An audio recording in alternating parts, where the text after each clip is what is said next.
Inside Out 2 finally came out, y'all. So, hoo-yah, kumbaya. Let's wave our hands in the air and, I don't know, kiss each other goodnight. Anyway, yeah, it's your boy Goody Drew. And, yeah, to your shock, surprise, another third face reveal. Or second, or who fucking cares? Oh, it's my cat. Yo. Anyway, I want to talk about some movie reviews like I used to do in the old days, back when dinosaurs were around and great grandpa Goody used to actually talk about that shit and people would watch it, back when I was cool. But whatever the fuck. Oh, hey Skippy. I'm gonna get straight to the point about it. I actually kind of like rating movies. I feel like when I watch movies, I don't watch it to have fun. I'm kind of a dick. When I watch movies so I can hate it. I look at it and I'm like, okay, how is this gonna be in the real world perspective? And the funny thing is, of course, I'm not the only one, and I'm not the first one either. Actually, this is something that many people do. They're called critics, movie critics. It's literally what they do. But the thing about me when I say that is I don't feel like a movie critic. I feel like I just take the stupidest shit in the movie and say it's bad. Like that's literally me. Like I feel like there's a difference. Like movie critics watch movies and critique it because they want to because they look at it as a movie. Like there's critics about movies, but it's like if something's bad for me, it's like I have to make sure it's bad. It's like I want to be a critic because I don't even know how to be a critic, but whatever the fuck. Let's get into it. So yeah, I guess spoilers, but I think everyone knows that. So, Inside Out 1, I'm gonna talk about first, was actually really good. I watched that movie when I was 7 years old, so it's pretty crazy that I'm now a teenager and the second movie came out, and now I'm older than Riley. So haha, fuck you, Riley. I'm older than you, L.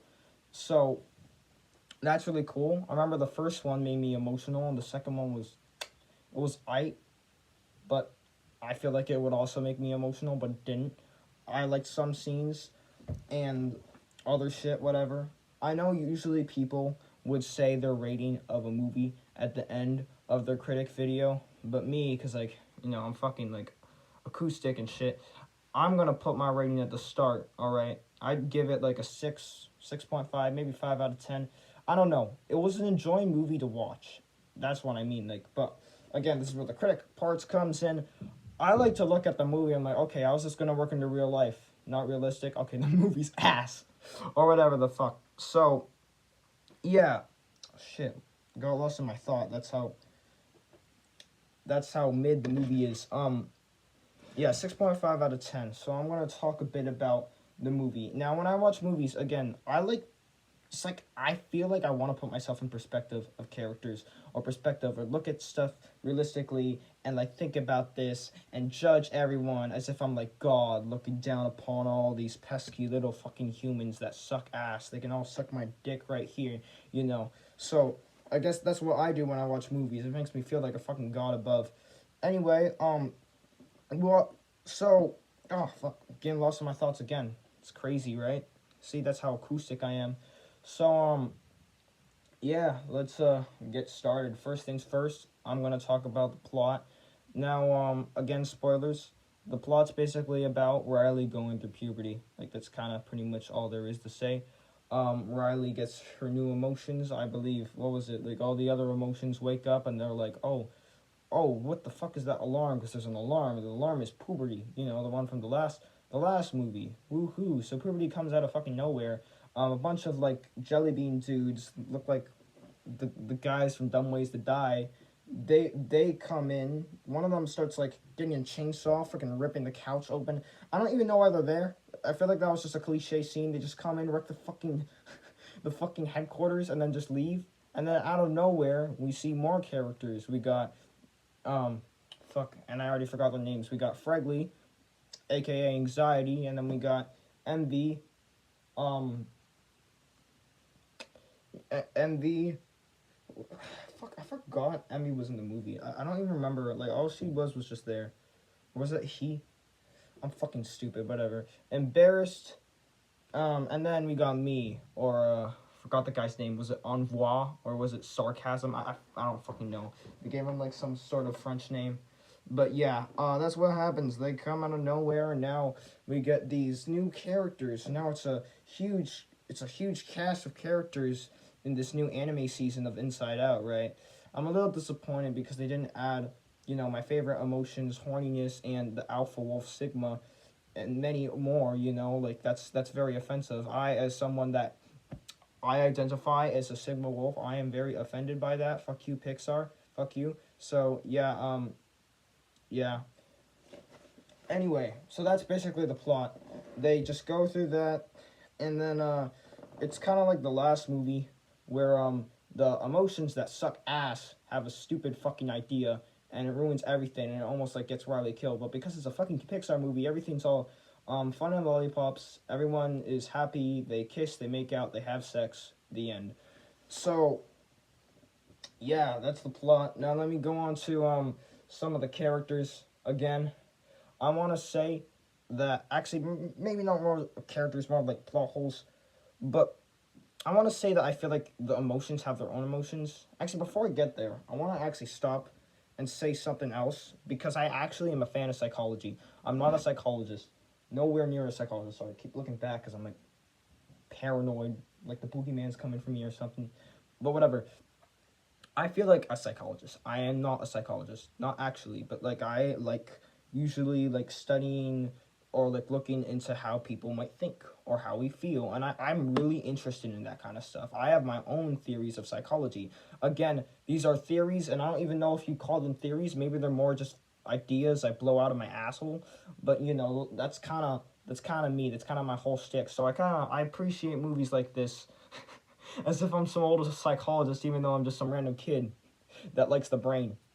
But yeah, so I enjoy that. And now I'll bring up to what I'm talking about with the characters and fucking schizophrenic dog. That's the fact that the emotions have their own emotions. I feel like the emotions are more so of their personality or their whole character as a whole, but they don't they don't stick to that emotion. And I know I'm not the first one to ask this. Like, come on, we see Hishi do talk about this. It's like, I remember when I watched the first one, I was 7 years old. I questioned that too. Like, Joy was fucking crying. Joy was fucking crying. That makes like it just doesn't fit well. She's supposed to be happy. Why is she crying? Why isn't she just shitting rainbows and eating the rainbows she just shat out? Like that makes no sense. And I think in this movie, Joy had a fucking like meltdown, an outburst, fucking Omega 3 times combo against the whole gang because Anger had a Joy moment. So who knows? It looks like they're passing each other's aura towards each other. They're fucking like it's like they're fucking each other in the ass and switching their own character traits or whatever the hell. So I would say that's confusing. But another thing is that I actually appreciate that because again, though I'm not a psychologist, this is something I think it's the same in real life. I think in real life when we have emotions, the emotions have meanings. Actually, I like thinking about it. I like theorizing about this shit. I feel like sometimes when I'm angry, I'm happy of the anger. Like the anger part of me is happy, but the anger part of me could be sad. Again, this is what I think. I'm no fucking Bill Nye. Oh, I don't know. He doesn't do psychology. I don't fucking know. I'm no Riz Lord. I'm no Titan from Megamind. I'm not those dudes. I'm not the type of guy that knows everything. But like again, this is what I think. So I kind of appreciate that, though it's like confusing as fuck. I think it's actually pretty neat because it feels right. Like sometimes when you're angry, it's like the anger makes you sad, or like the sadness makes you angry, or like it's like your emotions have emotions. It layers upon layers, like Shrek would fucking love to eat this onion. That's how much layers there are there. Like it's like Shrek's like perfect wife, except fuck Fiona. Because now I'm getting off topic, wrong movie. But yeah, that's what I want to say. I didn't really finish the whole thing. I also want to say that I would rate this movie good because it's funny. Like it's actually pretty fucking funny. Like not gonna lie, there's like one character. He's like purple hair, long ass purple hair. He's like supposed to be a video game character, but looks like fucking purple hair Sephiroth. And I believe like Riley has a crush on him. She has. I like this one. Mount Crushmore of all the dudes that were like, I would die for Riley. It's very upsetting that I'm not there. So yeah, fuck you, Riley. Why not me, huh? Oh, it's my cat. Stop giving me schizophrenia, bitch. Anyway, so yeah, the jokes were really funny. There was a fucking like Dora reference of like, hola, soy Dora, do you know where my gun is? I need to go eliminate my sister before the feds come by or something. With like Blue's Clues, but he's like pink and pouchy, and then it's like, oh, Riley still likes this person. I don't know, whatever the fuck. Now I'm gonna go into the story. Though I say plot, and plot's also story, I'm gonna go story. So here's how the story starts. All right, Riley, stop making me paranoid, dog. Let me close this shit. All right, 10 minutes in the video. Wanna hurry up? All right. So, start of the movie. Riley plays hockey. She fucking wins. It's classic. Hollywood, pucks in the air. Everyone's like, it was like rock music. It's like, we will rock you, or whatever the fuck. And then just like, and everyone's like cheering, like fucking coming all over the place. They're ecstatic. They're like blowing their eyeballs out, pulling their hair, fucking like I don't know, like whatever you say for someone that's excited.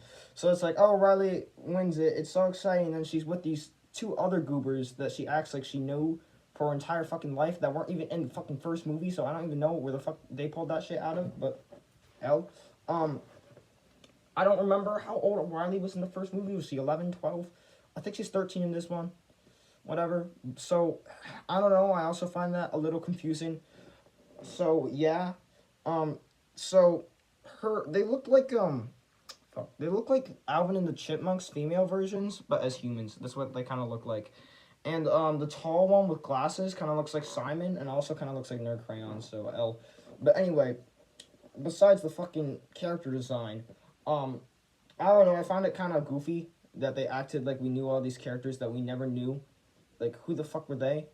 But yeah, that was goofy. So they come out of nowhere. It's like, oh, Riley, we're so happy. We all won this hockey thing. We're going to hockey camp. That's awesome. This lady, who's pretty hot, by the way, she wants us to go to the hockey camp. And she's like, oh my god, no way. But then like Riley's also simping over this girl with this red stripe on her hair. And then when they go to the camp or something or whatever the fuck, it's like Riley is like, oh no, fuck my friends. Let me go simp over that chick with red hair who's actually cool as fuck. Not gonna lie, like that chick slay, bro. She slay, bro. She slay for real. Anyway, Riley goes through that, but then out of nowhere, while she's going to sleep, it's like puberty hits her in the face, bro. Puberty hits her in the face. It's also funny is that I also got hit in the face by a freaking blockage of my head. See, that's how crazy the psychological lore is of this shit. Laura, Dora, whatever the fuck. Anyway, so yeah, she betrays her friends, and she's like, because puberty's coming in. It's like, oh, I want this. She's like anxious, so she's trying to like lead up to all her new friends with the red stripes on their hair because they look like I don't know, like fucking, who knows, like a fucking blood stain. Look like a fucking pussy stain on their hair, whatever. Anyway, so she's like, oh, I want to be like them, and then she betrays her friends, and it makes her a dick, and then, it's like all of her emotions are coming out of nowhere, and I actually liked this sequence. I thought it was really cool. It's a really good representation of puberty. But then the sign that I didn't really like is that it kind of ended, like at the very end, it's like, Anxiety had like a brilliant plan, which was to fucking ruin everything by, I don't know, making Riley betray her friends, because anxiety, I swear to God, anxiety is freaking narcissism. That's literally what anxiety is in this movie. So, goddamn, I actually root for Joy in this movie, because in the last movie, Joy was annoying as fuck, but thank God. Anyway, what's also cool is that in this movie, rather than Sadness getting stuck outside, it's everyone else, the old cast, except the new cast that we got, Anyway, while the old cast is stuck outside and shit, they're wanted for some reason, and there's like cops chasing them and shit. And then I think they almost like, I don't know, they get arrested, they escape, whatever the fuck, and mind blockage. And then they try to get back, and I guess anxiety's ruining everything. Final hockey game, Riley almost betrays her friends, freaking body slams one of them on the floor, like fuck you, bitch, I'm gonna win this shit or whatever. And then Joy and the Grand is like, oh my god, that's not Riley, or so they come back, and then sorry, my bad, Anxiety's like going supersonic speed on the fucking controller. It's like me when I'm jerking off, but I have to like go to school in like 10 minutes or whatever the fuck, so like she's just like going everywhere or whatever the hell. So like going supersonic mode, she has to like speedrun the shit like Small Ant. But then yeah, uh Riley, no, not Riley, sorry. Joy and the gang comes back out of nowhere and they defeat anxiety with the power of friendship, and then they all hug and kiss. I have like 15 seconds to record this, or not seconds. Fuck, I'm an idiot. More like less than 20 minutes. Who knows? Because it's on my iPad and my iPad might lose storage, so I'm just trying to keep it short. Fuck. Yeah, that's my quick review. It's not much, but I hope you like it. Oh, one last thing. I want to rate it for several other stuff. Okay, I rated it. When I rate movies, I like to rate it for many, many reasons. So here's what I'm going to do when I rate this movie. You know, I give it 6.5. I'm going to rate it on different elements. I'm going to rate it starting with predictability. I'd say probably 4. I feel bad. I didn't want to predict this movie. Maybe a 3, actually. Like, this movie seemed predictable to me. No, fuck it. 2. I feel like there wasn't. No, 3. 3's good. Yeah. 3 out of 10. It felt predictable for me, in my opinion, you know? But I feel like that's because, like, I'm trying to predict it, you know? And I guess that doesn't matter that much, but I feel like usually a movie's enjoyable when it's not that predictable. Next thing I'm going to rate it on is enjoyment. I'd rate it like 8 or 9 out of 10 on how enjoying. Like from start to finish, the movie is fun. It's fun to watch, like without a doubt. I mean it. Like the jokes are funny, the visuals are cool, the references. I freaking love it. From start to finish. From story wise, like I said, 6.5, but that's also kind of the total, you know. So yeah, we got that. Characters, probably 8. No, actually 5 equal, because like there's so much plot holes with the emotions and shit. I feel like there'd be more. I think that's about it. Yeah. So in total, I'd give this around like 6.5 out of 10. Same rating I gave the Mario movie. It's a good movie. Anyway, hope y'all liked it. Bye.